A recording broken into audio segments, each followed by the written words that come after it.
Hello everyone, in this video I'm going to show you how you can return or replace a frame on Frameo. So basically Frameo is an application where it is much easier to exchange, purchase or just share the media between two devices. So to do that we will first of all open up our Frameo. So basically if you want to return or replace particular frame in Frameo, what you need to do is that Frameo does not manage the return or replaces of frames by themselves.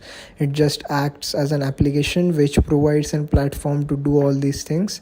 But if you want to return or replace something, if that is a frame that you have bought, you need to contact the seller directly, and if it was a gift you need to contact the person who have gave it to you as a gift.